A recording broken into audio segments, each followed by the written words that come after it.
আজ বানাবো খুবই সিম্পলভাবে পালক পনির, যেটা 15 মিনিটেই তৈরি হয়ে যাবে। এখানে আমি নিয়েছি পালং শাক, কিছু কাজু আর হাফ টমেটো। ওগুলোকে বয়েল করতে দিয়ে দেব। এখানে আমি 2 প্যাকেট পনির ইউজ করেছি। পনিরগুলোকে নুন মাখিয়ে রেখে দেব। আর তারপর কড়াইয়ে দিয়ে দেব তেল। তেল গরম হয়ে গেলেই ফ্লেমটাকে লোতে রেখে পনিরগুলো একে একে দিয়ে দেব। আমি পনিরটাকে হালকা ফ্রাই করেছি, তোমরা চাইলে ফ্রাই নাও করতে পারো। আর এই পনিরের টুকরোগুলো আমরা ইউজ করব পরে। দেখো, শাক, কাজু আর টমেটোটা ভালোভাবে সেদ্ধ হয়ে গেছে। এবারে আমি ঠান্ডা জলে এগুলোকে দিয়ে দেবো যাতে কালারটা ঠিক থাকে। ঠান্ডা হয়ে গেলে আমি ওটাকে পেস্ট করে নেব। দেখো, পনিরগুলো ভাজা হয়ে গেছে, আমি হালকাই ভেজেছি। এবারে পনিরগুলো তুলে নেব।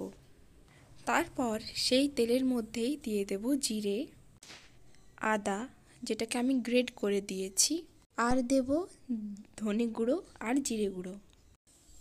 তারপর মশলাগুলো ভালোভাবে ভাজা হয়ে গেলে দিয়ে দেব পেস্টটা আর 1 কাপ মতো মিক্সি ধোয়া জল। মশলাগুলোকে পেস্টটার সাথে ভালোভাবে মিক্স করে নিয়ে আমি দিয়ে দিয়েছি গরম মশলা। তারপর দিয়ে দেব মটরশুঁটি, কিন্তু এটা অপশনাল, তোমরা চাইলে নাও দিতে পারো। আবারও ভালো করে মিক্স করে নিয়ে ঢাকা দিয়ে দেব যতক্ষণ না মটরশুঁটি সেদ্ধ হচ্ছে।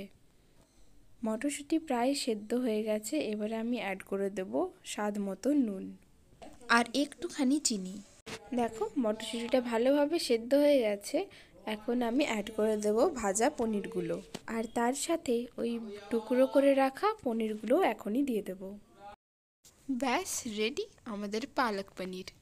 খুবই কম সময়ে, খুবই কম ইনগ্রিডিয়েন্টস দিয়ে তৈরি হয়ে যায় এই টেস্টি পালক পনিরটা। অবশ্যই ট্রাই করবেন আর আমাকে কমেন্টে অবশ্যই জানাবেন কেমন লাগলো।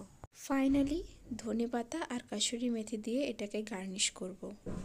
এই পালক পনিরটা ভাত, রুটি, লুচি, পরোটা সবের সাথেই খাওয়া যাবে।